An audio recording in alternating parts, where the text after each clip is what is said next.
নিমাই যা রান্না করছে একেবারে সুপারহিট। বাঙালির পো একেবারে ফাটিয়ে দিচ্ছে।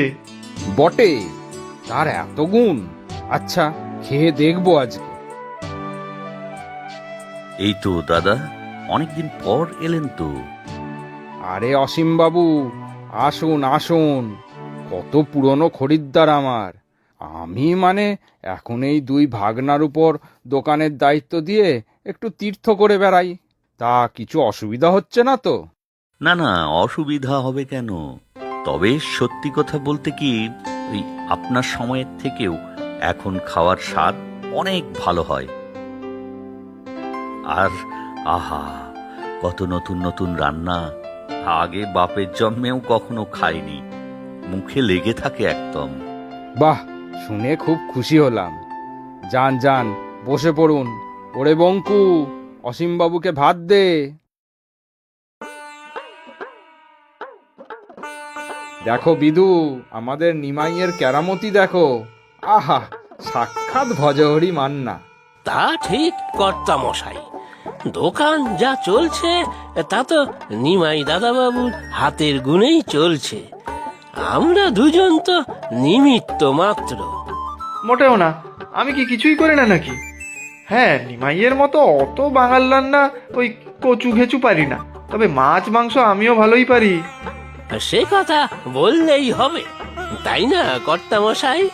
তা ঠিক, নিমাইয়ের হাতের পাঁঠার মাংস, আহা, সেই কবে খেয়েছি, এখনো মুখে লেগে আছে।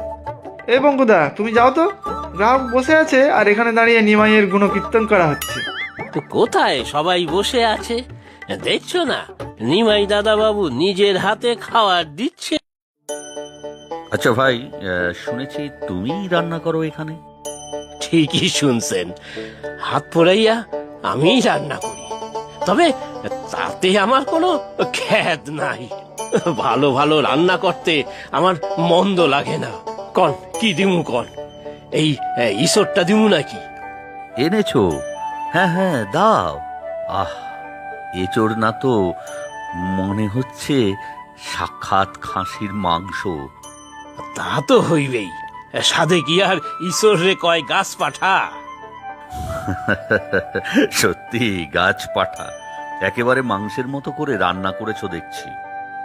যেই দিন সত্যি কচি পাঠা বা বুড়া খাসি রান্ধুন না, সেই দিন দেখবেন সোয়াদ কারে কয়।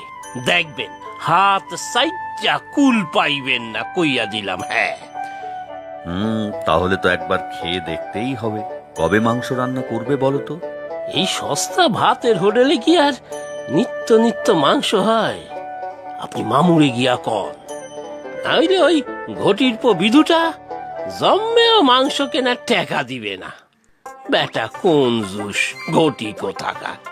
পুঁটি মাছ রে 3 টুকরা কইরা খায়। আচ্ছা ঠিক আছে, সব দেশিরাই কিপটে হয় নাকি?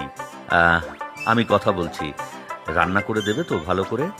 এই লুচি আর পাঁঠার মাংস, ছেলের জন্মদিন, বাড়ি আর শ্বশুর বাড়ির মিলে ওই 50 জন হবে।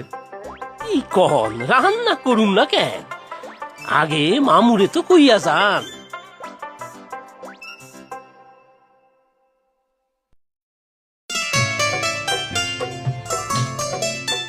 বাবা রে বাবা, যে হারে সবাই খেয়ে গেল, তাতে নিজেদের খাবার বাঁচবে কিনা সেটার চিন্তায় ছিলাম। সব এই নিমাইয়ের দোষ। এত তেলে ঝালে রান্না করার কি দরকার? হ, তোর যেমন বুদ্ধি, হোটেলে তেলে ঝোলে রান্না করুম না তো কি তগ মতন তেল তেলে পটলের ঝোল রান্ধুম? আমাশা হইলে পাছন খাওয়াই যেমন থানকুনি পাতা দিয়া শিঙ্গি মাছের ঝোল। কেন, আমি মাছের ঝোলও রাঁধতে পারি। এইটা ঠিক কইছিস, একবার রাঁধছিলিস না? কড়াইয়ের মধ্যে নাই মা গামছা দিয়াও মাছ খুঁজা পাওন যায় নাই। থাম থাম, আমি খাসির মাংসও রান্না করতে পারি, বুঝেছিস? সব পারি, শুধু তোদের ওই জঙ্গলি কচু ঘেচু ছাড়া।